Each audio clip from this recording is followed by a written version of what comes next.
Hello everyone, मेरा नाम है अंशल शाक और स्वागत है आप सभी का हमारे यूट्यूब चैनल पे। हम पढ़ रहे हैं क्लास 12 की फिजिक्स। इसमें चैप्टर चल रहा है हमारा इलेक्ट्रिक चार्जेस एंड फील्ड।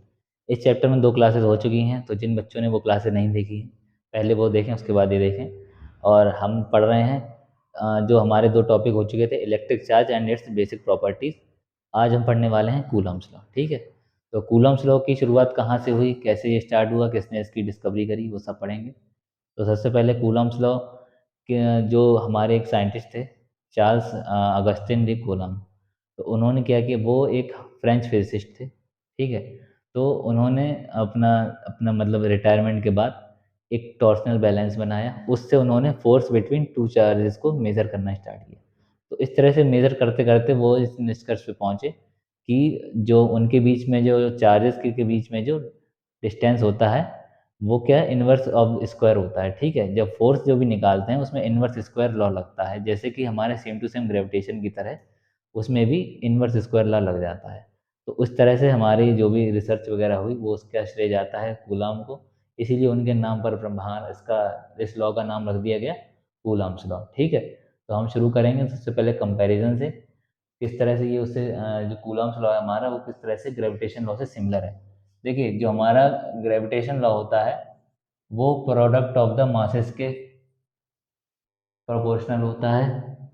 मैं लिख देता हूँ यहाँ पे ग्रेविटेशन, ग्रेविटेशन।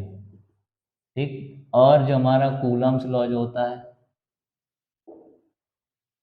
ठीक है, कूलम्ब्स लॉ, इसमें क्या सिमिलरिटी होती है, इसमें भी सिमिलरिटी होती है। ये किसका होता है, ये चार्जेस के प्रोडक्ट के प्रोपोर्शनल होता है। और उसमें क्या था, स्क्वायर इनवर्स स्क्वायर डिस्टेंस के लिए जो लॉ था वो ये था, F is inversely proportional to R square. Similarly इसमें भी होता है, F is inversely proportional to R square, where R is the square of the distance between them. इन दो चार्जेस के बीच में जो भी डिस्टेंस है उसको ही क्या कहा है, आर स्क्वायर कहा है। ठीक, अब इसके बाद, हाँ, और जब ये इन्वर्स का ये साइन हटता है तो जो कांस्टेंट आता है वो हमें पता है, यहाँ पर क्या होता है, F equals to G m1 m2 upon R square. अगर मान लीजिए हमें नहीं पता है तो हम कांस्टेंट सी ले लेंगे। ठीक, सी Q1 Q2 upon R square.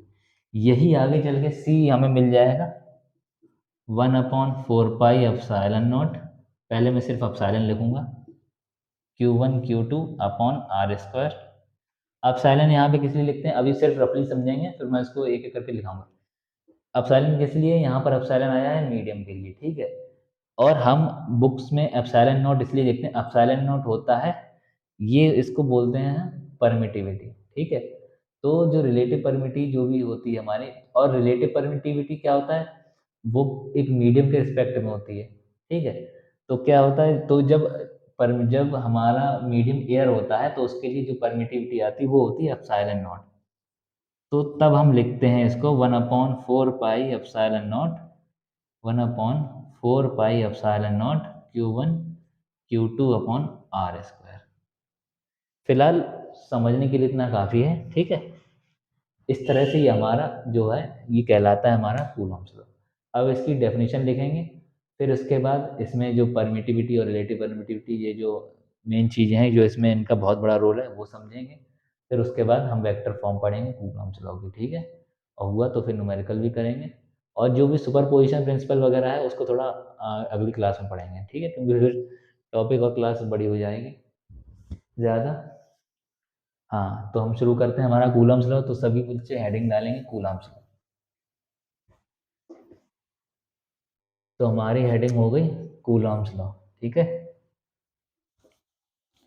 तो कूलम्ब्स लॉ क्या होता है, अब उसके बारे में थोड़ी सी एक दो चीज़ें और जानेंगे। देखिए, कूलम्ब्स लॉ में आखिर होता क्या है, कूलम्ब्स लॉ में दो चार्जेस होते हैं। ठीक, और ये दो चार्जेस होते हैं कुछ इस तरह से,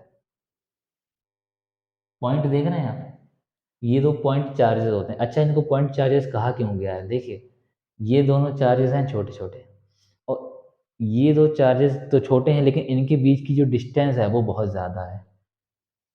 छोटे हैं इसलिए नहीं, क्योंकि उन चार्जेस की जो मतलब साइज और शेप है as compare to their length, उनके बीच में जो डिस्टेंस है as compare to the distance बिल्कुल नेग्लिजिबल है, मतलब एक पॉइंट के बराबर है। तो इसलिए उनको क्या कहा गया है, पॉइंट चार्जेस। और इनके बीच में एक डिस्टेंस है जिसको हम कहेंगे आर। ठीक है, एक ये पॉइंट चार्ज है मान लिया हमने Q1, एक ये पॉइंट है मान लिया हमने चार्ज, एक ये पॉइंट चार्ज है हमने मान लिया Q2। बस इस तरह से ये होता है। तो कूलम्स लॉ की डेफिनेशन क्या होगी, तो लिखेंगे हम it is it is defined as the force. Coulomb's law आगे है क्या है, एक फोर्स है जिसमें वो क्या ऐसा फोर्स है जो दो पॉइंट चार्जेस के बीच में लगने वाला फोर्स। और एक इम्पॉर्टेंट चीज़ और पढ़ेंगे, क्योंकि जो हमारा ग्रेविटेशन लॉ है उसमें जो मास, उसमें जैसे कि दो मासेस हैं, ठीक है, तो मासेस के बीच में हमेशा ही फोर्स कैसा होता है, अट्रैक्टिव नेचर का होता है। लेकिन यहाँ पे क्या है, चार्जेस हैं, और चार्जेस कभी कोई कभी दो चार्जेस सेम होंगे, कभी दो चार्जेस लाइक होंगे, कभी अनलाइक होंगे। ठीक है, जब लाइक चार्जेस होंगे, एक सेम टाइप के चार्ज हैं, तो उनमें क्या होगा, रिपल्शन होगा। तो ये जो हमारी कूलम्स लॉ जो होता है, इससे जो फोर्स हमें मिलती है, इसका नेचर क्या होता है, ये रिपल्सिव भी होता है और अट्रैक्टिव भी होता है। तो ये उनके और इसके बीच का क्या है, डिफरेंस। तो it is defined as the between force between two point charges.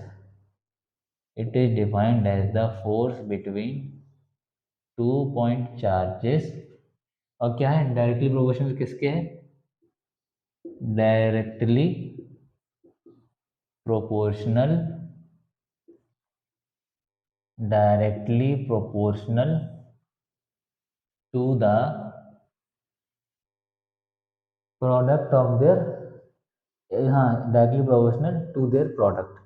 ठीक है, उनके प्रोडक्ट के प्रोपोर्शनल है, is directly proportional to their product.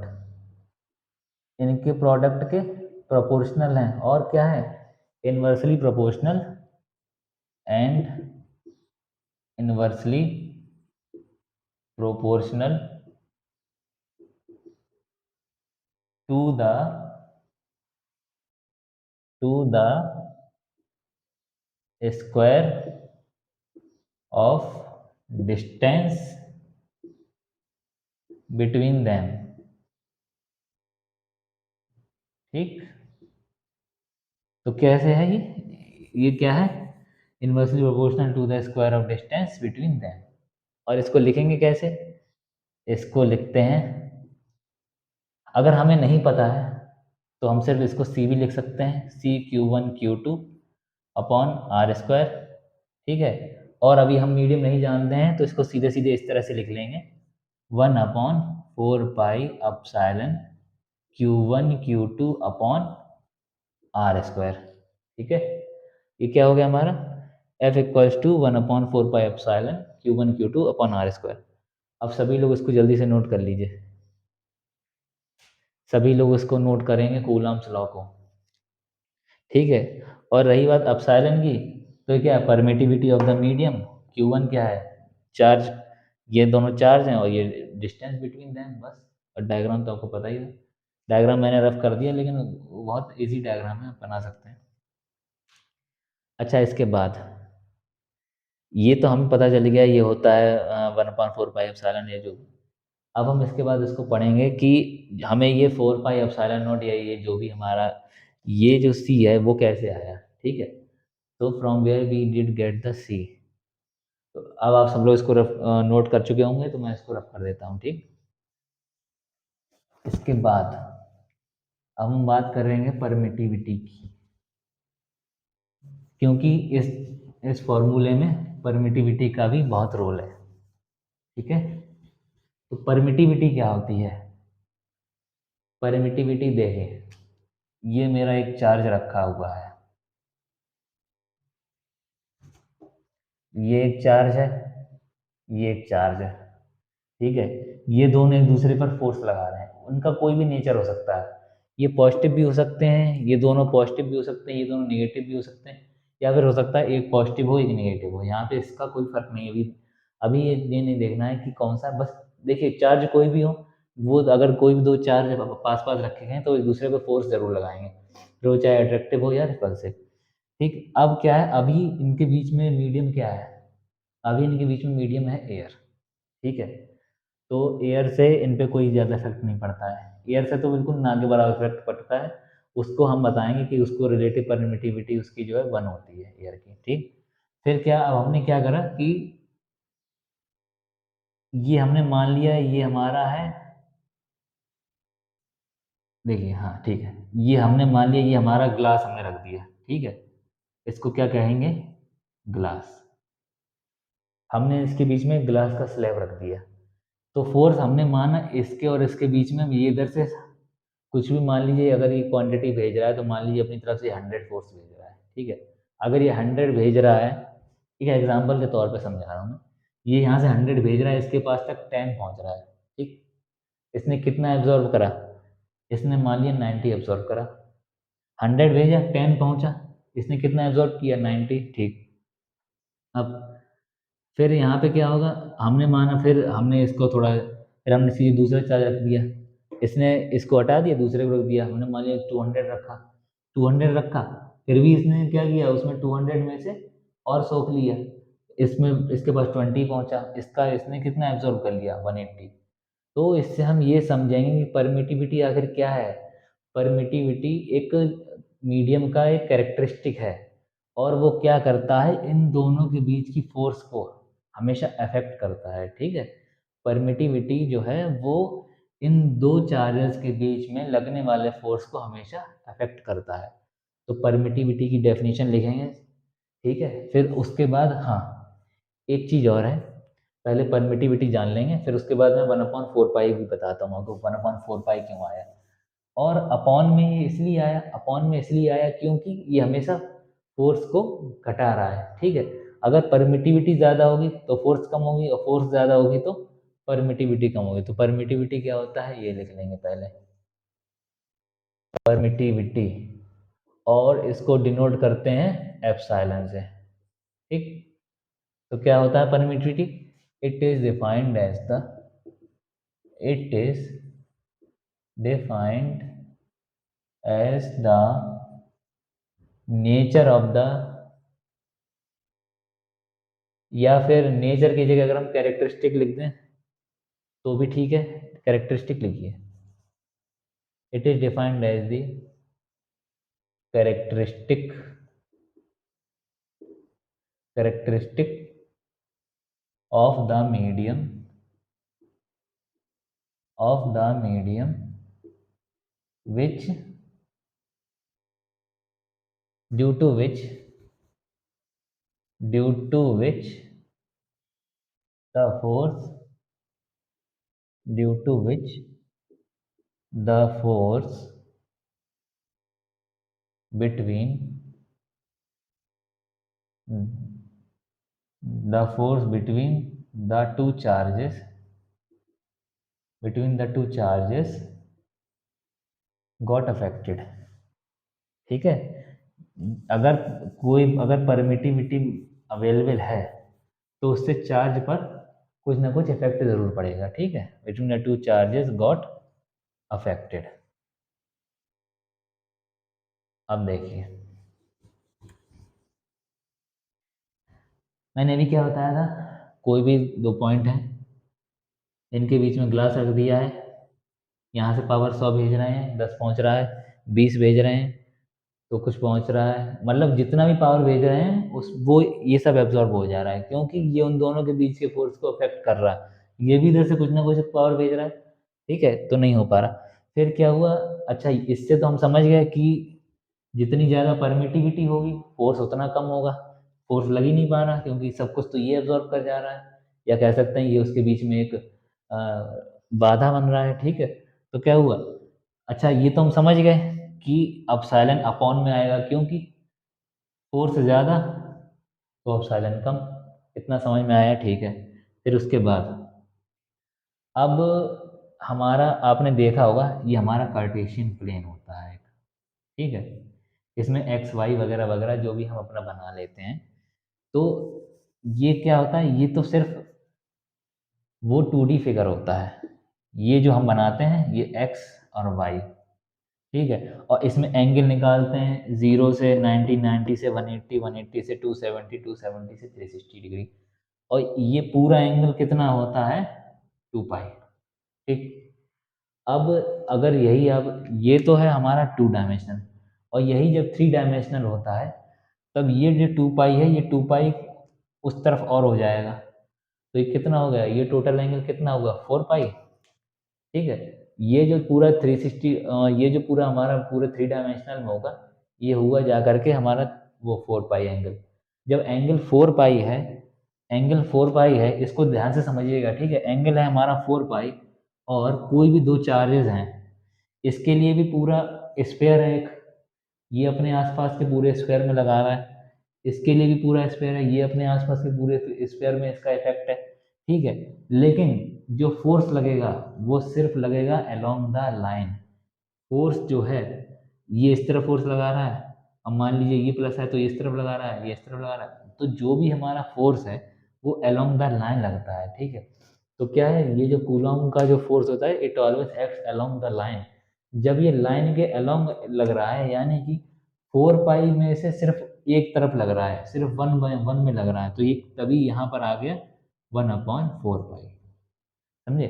जो पूरे 4 पाई है उसकी डायरेक्शंस तो 4 पाई है, लेकिन लग किस में रहा है, सिर्फ एक में। 4 पाई में से 4 पाई में से सिर्फ 1 में लग रहा है, तो तो इसका जो रेशियो निकल के आएगा वो क्या आएगा, 1/4 पाई ही तो आएगा। क्या सभी लोग समझ पा रहे हैं, मैं फिर से बता देता हूँ। हमारा जो डायरेक्शन है, अगर एक स्फेयर में 3D फिगर में एक स्फेयर में देखा जाए, तो डायरेक्शन कितनी हुई जा करके, जो भी हमारा एंगल बनेगा वो बनेगा 4 पाई, और फोर्स लगेगी अलोंग द लाइन, सिर्फ एक लाइन पे। तो क्या है 4 पाई, लगा सकते हैं 4 पाई तरीके से, लेकिन लग किससे रहा है, सिर्फ 1 से, सिर्फ अलोंग द लाइन लग रहा है। तो क्या हो जाएगा हमारा, इसीलिए आ जाएगा 1/4 पाई, और इसीलिए यहाँ पर लिखते हैं 1/4 पाई अपसाइलन। और ये अपसाइलन क्या है, परमिटिविटी ऑफ द मीडियम। तो यहाँ पे लिख देंगे हम, तो हम यहाँ पे लिखेंगे epsilon tends to permittivity of the medium, ठीक। इसको रख कर देते हैं। तो अपसाइलन टेंस टू क्या हो जाएगा, परमिटिविटी ऑफ द मीडियम, ठीक है। ये तो हम समझ गए कि हाँ, अब हमारा F equals to 1/4 pi epsilon Q1 Q2/R² क्यों आता है। 1/4 पाई अपसाइलन, मुझे पूरा विश्वास है कि आपको किसी ने भी एक्सप्लेन नहीं किया होगा कि आखिर 1/4 पाई अपसाइलन ही क्यों आता है, ठीक है। फिर उसके बाद इतना लिखने के बाद तो जल्दी से इतना लिखिए पहले परमिटिविटी के बारे में, फिर मैं और आगे लिखाता हूँ। इसके बाद, ठीक है, सभी लोगों ने नोट कर लिया होगा, नहीं तो पॉज करके नोट करिए। अब मैं इसको रब कर देता हूँ। हाँ, एक वो और है, रिलेटिव परमिटिविटी, ठीक है। तो रिलेटिव परमिटिविटी, ठीक, रिलेटिव परमिटिविटी इसको डिनोट करते हैं अपसाइलन आर से, ठीक है। इसको डिनोट करते हैं अपसाइलन आर से, और अपसाइलन आर इक्वल्स टू क्या होता है,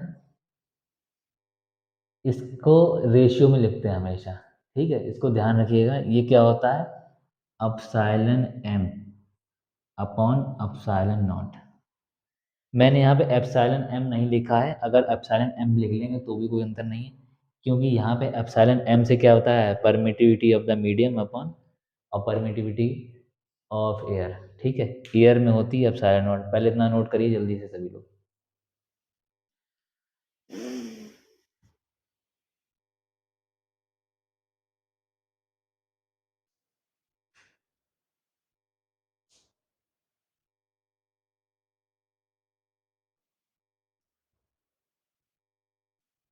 सभी ने नोट कर लिया होगा। अब आगे बढ़ते हैं, ऊपर वाला मैं रफ कर देता हूँ, ठीक।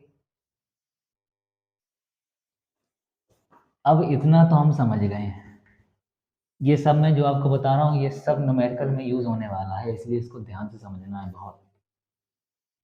लेकिन मैं एकदम से न्यूमेरिकल स्टार्ट नहीं करना चाहता, मैं चाहता हूँ पहले आप कॉन्सेप्ट को समझ लें, उसके बाद न्यूमेरिकल स्टार्ट किया जाए। हालाँकि इसके बाद एक छोटा सा न्यूमेरिकल मैं ज़रूर कराऊँगा, ठीक?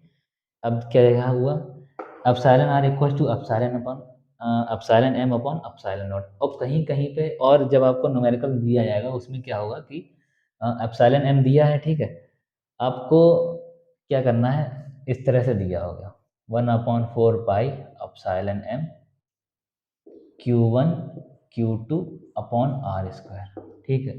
और क्वेश्चन में आपको दिया गया होगा, क्या दिया गया होगा आपको, रिलेटिव परमिटिविटी दी गई होगी। क्वेश्चन में आपको दिया गया होगा एप्सिलॉन आर गिवन होगा, मतलब कुछ कुछ कुछ क्वेश्चन ऐसे फंस जाते हैं। और एप्सिलॉन नॉट की वैल्यू हमेशा ध्यान रखिएगा, एप्सिलॉन नॉट की वैल्यू होती है 8.854 इंटू 10⁻⁻12, ठीक। और इसकी यूनिट होती है coulomb square upon newton metre square. इसको ध्यान रखिएगा, एप्सिलॉन नॉट, ठीक है। फिर उसके बाद कहीं कहीं पे जब आपको, तो एप्सिलॉन एम क्या, यहाँ से एक फॉर्मूला और बनता है, ये तो था रिलेटिव परमिटिविटी का। और कहीं जब आपको ये वैल्यू भी दी हो और ये वैल्यू भी दी हो, तो एप्सिलॉन एम इक्वल्स टू क्या हुआ जा करके, epsilon M equals to epsilon naught और एप्सिलॉन आर, ठीक है। Epsilon M equals to epsilon naught और एप्सिलॉन आर। और एप्सिलॉन एम क्या है, यहीं पे लिख देता हूँ मैं, एप्सिलॉन एम है हमारा परमिटिविटी ऑफ मीडियम, और एप्सिलॉन आर क्या है, रिलेटिव परमिटिविटी, और एप्सिलॉन नॉट क्या है, परमिटिविटी। परमिटिविटी, आप इसको चाहे परमिटिविटी इन एयर लिख दें या फ्री स्पेस लिख दें, क्योंकि एयर का कोई बहुत ज़्यादा इफेक्ट नहीं पड़ता, जो उससे कोई, आपने देखा होगा जैसे कि velocity of light in air और इन वैक्यूम कोई ज़्यादा डिफरेंस नहीं, ठीक उसी तरह से ये भी है, ठीक है। तो यहाँ पे ये लिख देते हैं परमिटिविटी इन फ्री स्पेस, ठीक है। फ्री स्पेस या फिर एयर, कोई आप एयर भी लिख सकते हैं यहाँ पे, कोई से दिक्कत नहीं। इतना हम समझ गए हैं, ठीक है। जल्दी से सभी बच्चे नोट करिए इसको, बहुत जल्दी।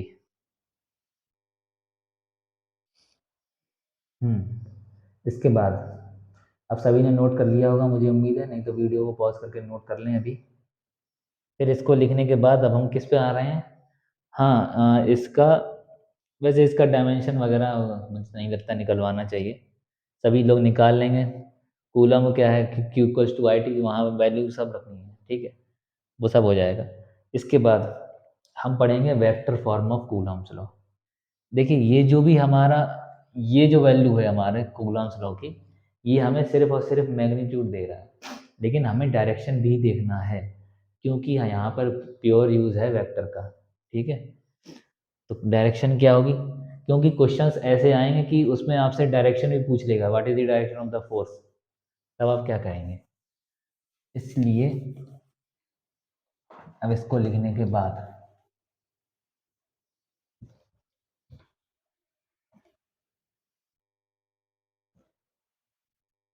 अब क्या हेडिंग डालेंगे, vector form of Coulomb's law. Vector vector form of Coulomb's law. आज जितनी भी चीज़ें पढ़ाई जा रही हैं ये सभी बहुत इंपॉर्टेंट है, और आपको सभी को ध्यान से समझना है, वरना नहीं समझ में आएगा। क्या है, एक हमारा ये चार्ज है, ठीक। आपकी बुक में कुछ चीज़ें ऐसी लिखी हैं जिससे कि आप कंफ्यूज हो जाएंगे, आप ही नहीं हर कोई, उसमें कुछ एक टर्म्स ऐसे लिखे होंगे, वो मैं इसी में बताता हूँ। इसको मैं फिगर को बड़ा करके लिख देता हूँ जिससे कि अच्छे से समझ में आए, ठीक है। ये दो हमारे, ये कोई चार्ज है, ठीक है, ये हमने मान लिया Q1, ये मान लिया Q2। हमने क्या माना, ये दोनों पॉजिटिव है, तो पॉजिटिव की जो उसे क्या बोलते हैं, पॉजिटिव चार्ज, इसका जो डायरेक्शन होता है ये फोर्स लगाने का, इसका इस तरह से होता है आउटवर्ड्स, या कह सकते हैं इलेक्ट्रिक फील्ड कह दीजिए, वो टॉपिक बाद में आएगा, बस मैं समझाने के लिए बता रहा हूँ जिस। और निगेटिव का होता है इनवर्ड, अपनी ओर, ठीक है, क्योंकि यहाँ पे इस एग्जाम्पल को समझाने के लिए इसका यूज़ होगा। ये मैंने अभी आपको इलेक्ट्रिक फील्ड का छोटी सी चीज़ें एक दो बता दी। ये इसके जो डायरेक्शन ऑफ फोर्स होता है चार्ज का, तो इसमें क्या है, ये इस पे इस तरह फोर्स लगा रहा है अपोजिट में, कुछ इस तरह से। ठीक, अभी इन फोर्स को नाम देंगे। ये इस पे फोर्स लगा रहा है, ठीक है। फोर्स किस पे लग रहा है, टू पे, और लग किसके द्वारा रहा है, वन पे। और डायरेक्शन क्या है, डायरेक्शन यही है, आ गया एफ वेक्टर टू वन। समझे कि नहीं? इसको कैसे लिखेंगे, मैं इसको रफ कर देता हूँ।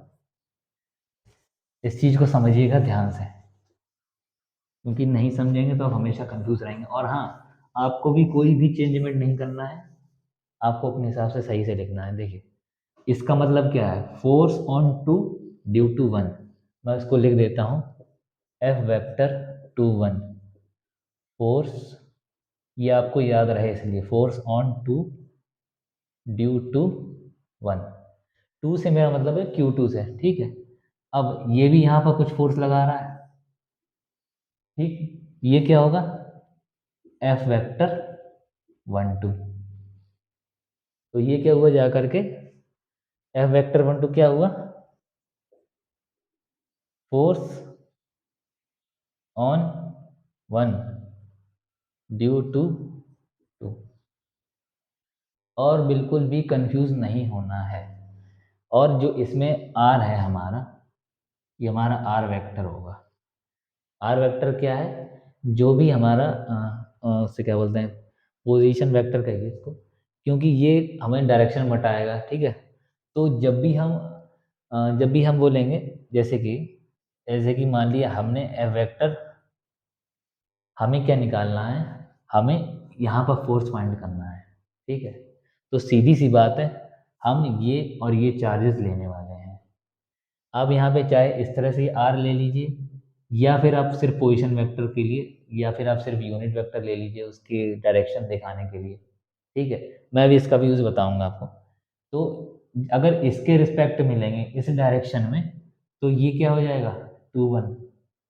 अगर इसके डायरेक्शन मिलेंगे तो क्या हो जाएगा, ऐसे लिख लीजिए चाहे वैसे लिख लीजिए, तो क्या हो जाएगा, वन टू, ठीक है।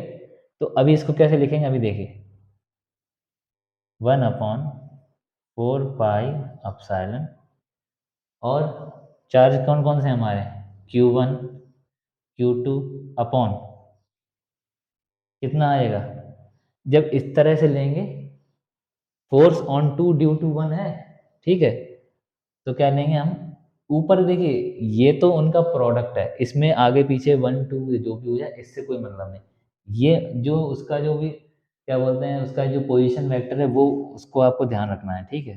तो ये क्या होगा जा करके हमारा, नीचे आर स्क्वायर होता है, तो आर स्क्वायर, और क्या लेंगे, टू वन। जो आपने यहाँ लिया वही यहाँ पे लें, ठीक है। और ये टू वन कैसे है, और यहाँ पे लेते हैं हमारा यूनिट वेक्टर, ये हमारी डायरेक्शन शो करता है, ये हमें शो करता है। अब देखिए, इससे इससे तो वैल्यू निकल के आएगी, वो वाली जो मैग्नीट्यूड है, और इससे क्या मिलेगा हमें, direction. R vector two one का डायरेक्शन कितना है, इतना। और जब इस पे फोर्स की बारी आएगी, F vector one two equals to one upon four pi epsilon. आप अपनी सुविधा के लिए चाहे तो एप्सिलॉन नॉट लिख लीजिएगा, यहाँ पे एप्सिलॉन से मतलब है कोई सा भी मीडियम। तो क्या हुआ, Q one Q two upon R square तो है ही है, और इसमें आर स्क्वायर कौन सा लेंगे, ये वाला आर स्क्वायर वन टू, क्योंकि हम इस पे फोर्स देख रहे हैं, ठीक। और ये हुआ जा करके हमारा, और डायरेक्शन क्या है, वेक्टर वन टू का डायरेक्शन क्या है, ठीक है। इस चीज को ध्यान रखिएगा, ए वेक्टर टू वन क्या होता है, force on two due to one. A vector one two यानी कि force on one due to two. और एक चीज और लिख लेंगे, आर कैप टू वन, इसका मतलब है, इसका मतलब क्या है, यहाँ पे एरो लगा लीजिए, एरो से ज़्यादा वेल डिफाइन रहेगा। आर वेक्टर क्यों टू क्या है, यानी कि इसका मतलब क्या होता है, इसका मतलब होता है टू, इसका मतलब होता है फ्रॉम, इसका मतलब होता है फ्रॉम। ठीक है, तो इसमें क्या लिखेंगे, फ्रॉम 1 to 2। इसकी डायरेक्शन क्या है, जो इसमें पीछे से लेते हैं, फ्रॉम 1 to 2। कंफ्यूज मत होइएगा, बस इसका जो वेक्टर में जो यूज़ है उसको लिखना है, ठीक है, सीधी सी बात है। फ्रॉम 1 to 2, अब अगर फोर्स की भी तो डायरेक्शन देखिए ना, फ्रॉम 1 to 2 जा रही है, बस उसी फ्रॉम 1 to 2, फ्रॉम 1 to 2, बस ऐसे ही एक एक वर्ड में याद रख लीजिए, फ्रॉम 1 to 2, या फिर ऑन 2 ड्यू टू 1, जैसे आपको ठीक लगे। ऑन 2 ड्यू टू 1 भी याद रख सकते हैं, फोर्स ऑन 2 ड्यू टू 1, अगर ऐसे भी याद रख सकते हैं, नहीं तो क्या है, फ्रॉम 1 to 2, जैसे आपको सही लगे। और ऐसे सिमिलरली आर कैप 1 to क्या हो जाएगा, फ्रॉम 2 to 1। ये है इसका इसको वेक्टर में कैसे शो करें, ठीक है। इसको जल्दी से नोट करेंगे, जल्दी से समझेंगे, बहुत जल्दी लिखिएगा।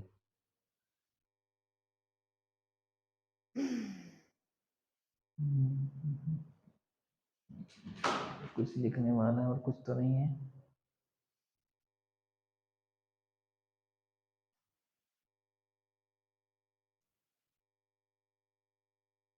हम्म अब इतना लिखने के बाद एक चीज़ और है, वो मैं आपको बताऊंगा। जिस भी बच्चे ने वेक्टर नहीं पढ़ा है, पहले वो वेक्टर को ज़रूर पढ़ ले, क्योंकि इसमें वेक्टर का यूज़ है, सीधी सी बात है, ठीक है, और उसमें कुछ भी छुपाने वाली चीज़ नहीं है। इसलिए मैं पहले सबसे यही कहूँगा, वेक्टर को ज़रूर पढ़ लीजिए। इसीलिए मैंने वेक्टर वेक्टर क्लास 11 का टॉपिक है, और मैंने 12th में इसीलिए पढ़ाया है, क्योंकि यहाँ पर वेक्टर का यूज़ है, और 11th में पढ़ते हैं बच्चे भूल जाते हैं, और नहीं तो किसी को पढ़ाया नहीं जाता, नहीं तो कोई पढ़ा नहीं होता है, कोई भूल जाता है। फिर उसके बाद, अब इसके बाद एक चीज़ और लिखनी है। ये तो हमने इस फॉर्म में लिख लिया, क्या है, यहाँ पे यूनिट वेक्टर था ये, ठीक है, और एक वेक्टर और होता है। अब यहाँ पे मैं रफ कर देता हूँ, ठीक है, इस चीज़ को समझिएगा फिर से, वरना ये आपका रह जाता। अभी मैंने चेक किया है टॉपिक, एक चीज़ और है, वो क्या है कि आपने पढ़ा होगा यूनिट वेक्टर क्या होता है। फॉर एग्जांपल, यूनिट वेक्टर हमने मान लिया आर है, तो ये क्या होता है, R vector upon modulus of R square, यही तो है ना। ये क्या है, ये मैग्नीट्यूड ही तो है, ये भी तो मैग्नीट्यूड है। ये क्या है, मतलब इसको अगर हम चाहें, जो आर कैप है, इसको इस तरह लिखा जा सकता है कि नहीं, ये समझ रहे हैं आप लोग। तो इसको एक तरीके से और लिख लेंगे, वो कैसे लिखेंगे, तो मैं इसको यहीं पे चेंजमेंट कर देता हूँ, ठीक है। तो आपको हेडिंग डालनी है कि उसी के आगे और करके और लिख दीजिएगा इस तरह से, और इतना नोट करने के बाद एक हेडिंग डाल लीजिएगा, और कर, मतलब हेडिंग क्या, बीच में और लिख के ये फॉर्म और लिख लीजिएगा। ये इस वजह से हो रहा है, तो ये क्या होगा यहाँ पे,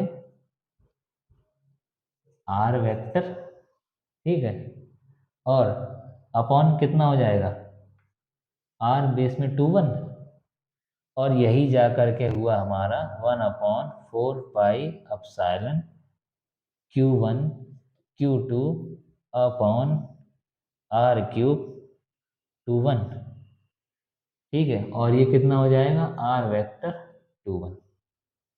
एक इसकी ये फॉर्म हो गई, ठीक है, जिससे कि आप कंफ्यूज ना हो। और एक ये है, यहाँ पर भी क्यूब कर देंगे और ये लिखेंगे। देखिए, इनको समझना थोड़ा कठिन है, पर इसको समझना बहुत ज़रूरी भी है, ठीक है। और करके ये लिख लीजिए जल्दी से,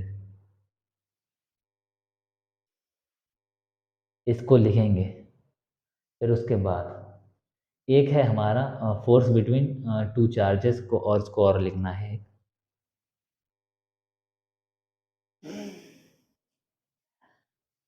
ठीक है। अब उम्मीद है आप सब लोगों ने नोट कर लिया होगा, और मैं इसको रफ कर देता हूँ। फिर उसके बाद, हाँ, यहीं पे एक डायग्राम बनाएंगे।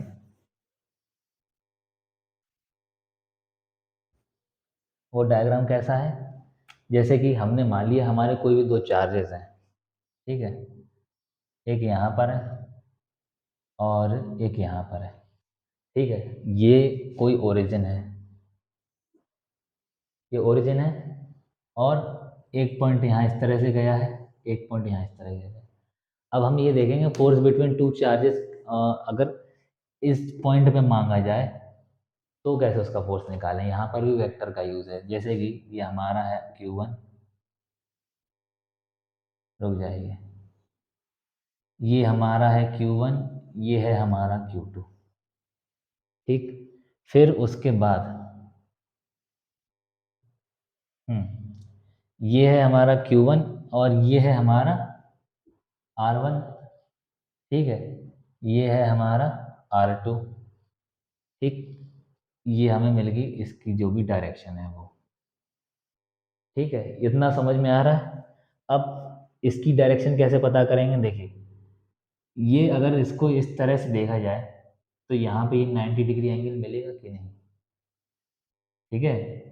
ये जो है हमारा, देखिए R2 और R1, R2 देखने से लग रहा है हाइपोटेनियस, इसके सामने वाला एंगल क्या है 90, ये कितना हो जाएगा हाइपोटेनियस।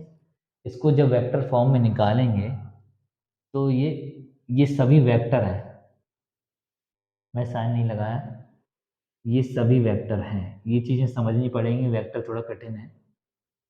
तो अगर आर वेक्टर, मैं इसको यहाँ लिख देता हूँ, ठीक है, इसको मैं यहाँ लिख देता हूँ कि आर वेक्टर टू वन, ठीक है, from one to two, from one to two, समझ में आया।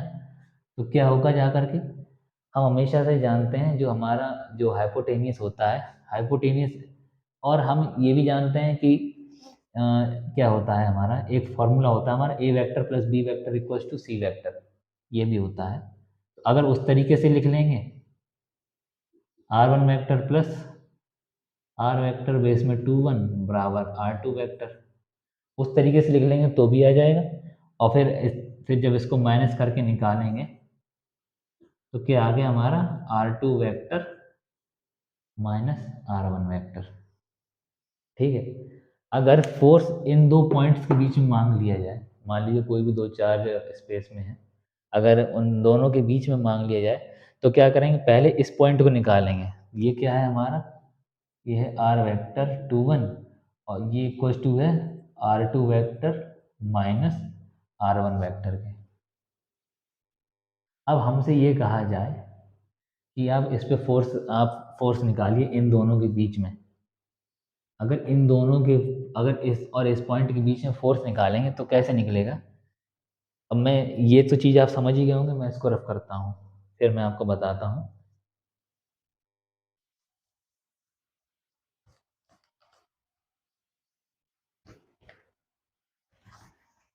फिर फोर्स कैसे निकालेंगे, तो फोर्स आएगी हमारी एफ वेक्टर, अगर force on two due to one निकालेंगे तो हमने पीछे लिखे हैं, उसके कई तरीके हैं, वैसे लिख लें चाहे आप नीचे क्यूब बना लें, कोई भी फर्क नहीं पड़ने वाला है, ठीक है। तो वो हो जाएगा हमारा 1/4 pi epsilon Q1 Q2 upon, अब यहाँ पे यूनिट वेक्टर क्या होगा, आर वेक्टर टू वन, और उसकी जगह पर हम क्या लिखेंगे, इसको लिखेंगे कैसे, आर टू कैप, एक मैं स्टेप एक्स्ट्रा ले लेता हूँ ताकि कोई आपको कंफ्यूजन ना हो, जैसे कि हमारा ये है, ठीक, तो हम क्या लिखेंगे इसको, और ये हो जाएगा आर स्क्वायर टू वन, इसको क्या लिखेंगे, 1/4 pi epsilon Q1 Q2 upon, ये आर कैप टू वन क्या है वही लिख देंगे, ठीक है।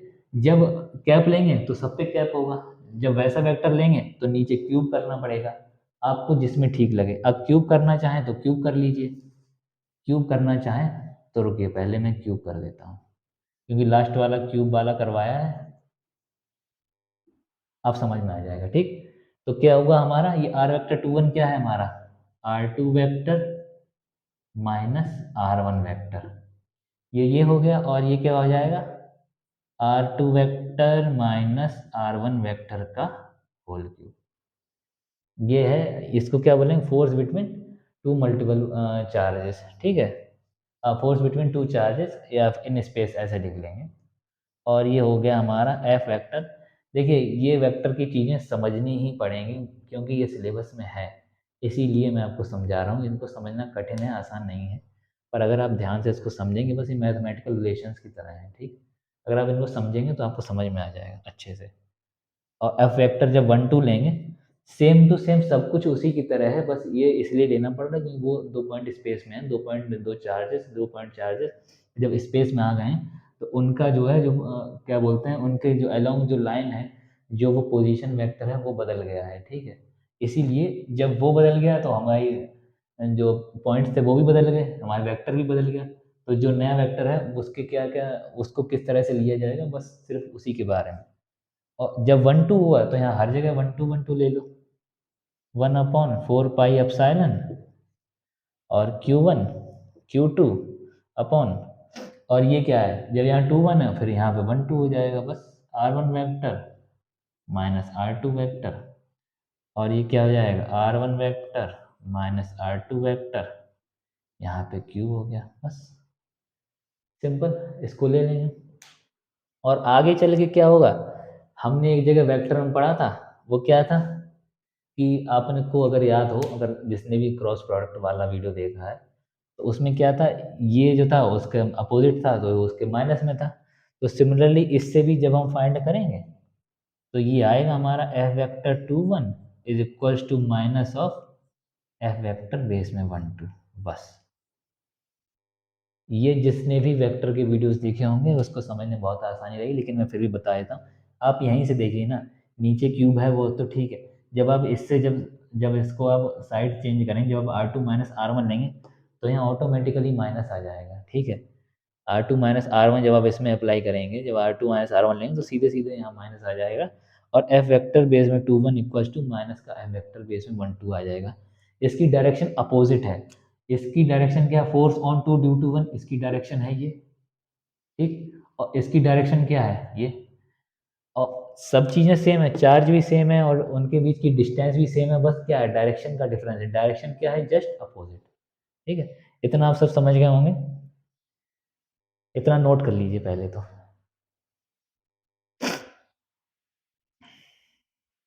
इतना नोट करने के बाद अब लास्ट में एक छोटा सा न्यूमेरिकल, आपकी एनसीईआरटी की बुक में एक्सरसाइज का पहला क्वेश्चन है ये, इलेक्ट्रिक चार्जेस एंड फील्ड का, ठीक है।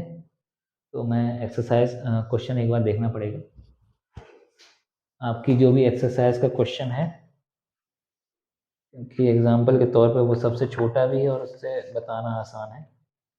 पहला आज सिर्फ यही न्यूमेरिकल करेंगे, उसके बाद जब अगली क्लास में सुपर पोजिशन प्रिंसिपल हो जाएगा तब वो और बढ़ा दिया जाएगा। हाँ, दो चार्जेस दिए गए हैं और उनके बीच में फोर्स बताना है, ठीक है। दो चार्जेस हैं, इतना सबने नोट कर लिया होगा। अब इसके बाद आगे बढ़ते हैं, एक छोटा सा न्यूमेरिकल। दो चार्जेस दिए गए हैं हमें जिनका मैग्नीट्यूड कितना है, इसमें डायरेक्शन नहीं पूछा गया है, मैं आपको डायरेक्शन भी बता दूं। डायरेक्शन एक दूसरे के अपोजिट है क्योंकि दोनों एक सेम टाइप ऑफ चार्ज हैं, तो डायरेक्शन कैसी होगी, डायरेक्शन अपोजिट। और फोर्स आएगा रिपल्सिव। देखिए हमारा एक चार्ज है, एक चार्ज ये है और एक चार्ज Q2 बराबर है हमारा 3 × 10⁻⁻⁷ कूलम, और उनके बीच की जो डिस्टेंस है वो है 30 सेंटीमीटर। कोई भी न्यूमेरिकल लगाने से पहले हम सभी यूनिट्स को SI यूनिट में कन्वर्ट कर लेते हैं। तो 30 सेंटीमीटर क्या बनेगी जाके हमारी 0.3 m। और एक चीज़ और, हाँ, एक मैंने एक चीज़ नहीं बताई आपको, वो मैं बता देता हूँ। ये जो जनरली हम लेते हैं 1/4 पाई एप्सिलॉन नॉट, और इसकी वैल्यू होती है 9 × 10⁹ newton metre square upon coulomb square. इसको याद रखिएगा, 1/4 पाई एप्सिलॉन नॉट की वैल्यू होती है 9 × 10⁹ newton metre square upon coulomb square. क्योंकि जनरली जो भी हमारे जितने भी एक्सपेरिमेंट होते हैं वो होते हैं हमारे लैब में, और लैब में एयर अवेलेबल होती है, एयर हर जगह अवेलेबल है, इसी तरह से लैब में भी, ठीक। तो ये आर आ गया हमारा 0.3 मीटर। तो F equals to 1/4 pi epsilon naught Q1 Q2 upon R square. 1/4 pi epsilon naught, इसकी वैल्यू है ये 9 × 10⁻⁹। फिर Q1 की वैल्यू है 2 × 10⁻⁷। Q2 की वैल्यू है 3 × 10⁻⁷ अपॉन आर, आर स्क्वायर यानी 0.3, 0.3 × 0.3। ठीक है, इससे क्या करेंगे, इससे 2 0 बढ़ जाएंगे। ठीक है, 2 0 यानी कि 10⁻²। चाहे आप यहाँ पे 300 कर लेते, और 3 3 जा 9, और 3 से 3 कट गया। अब देखिए ये 2 और 3 ये कितने हुए, 2 3 जा 6 इंटू ये 10 जो प्लस प्लस हैं उनको ले लेंगे एक साथ, 10⁻9 और 10⁻2 कितने हुए, 10⁻11। यहीं पे बता देता हूँ मैं, 10⁻11। फिर और ये माइनस का है, ये माइनस का है, कितने हुए, 7 7 14। ये आ गई हमारी 10⁻−3। तो ये क्या आ जाएगा, 6 × 10⁻−3। और फोर्स क्या होता है, force is always in newton. बस इतना ही होगा, इसमें और कुछ नहीं कराने लायक। ठीक है, तो इस तरह से हमारा जो भी फोर्स था वो हमारा निकल के आ गया। तो हमारा जो आज का टॉपिक है कूलॉम्स लॉ वो कंप्लीट हुआ। फिर इसके बाद हम सुपरपोजिशन प्रिंसिपल पढ़ेंगे, उसमें ढेर सारे न्यूमेरिकल्स भी करेंगे। और क्योंकि अभी सुपरपोजिशन प्रिंसिपल नहीं पढ़ा है इसलिए मैं और ज़्यादा न्यूमेरिकल नहीं करा रहा, ये बस इजी सा था इसलिए करा दिया। तो अगली जो क्लास होगी वो सुपरपोजिशन प्रिंसिपल पढ़ेंगे, उसमें और सारे न्यूमेरिकल्स लगाएंगे अच्छे से। ठीक है, थैंक यू सो मच सभी बच्चों को। और सभी लोग अपना अपना ध्यान रखें, अपना अपना ख्याल रखें, और अगर वीडियो में कुछ भी दिक्कत लगती है तो मुझको कमेंट में ज़रूर बताएं। और वीडियो अगर अच्छी लगे, आपको समझ में आए तो शेयर ज़रूर करिएगा। ठीक है, thank you so much and take care, bye bye.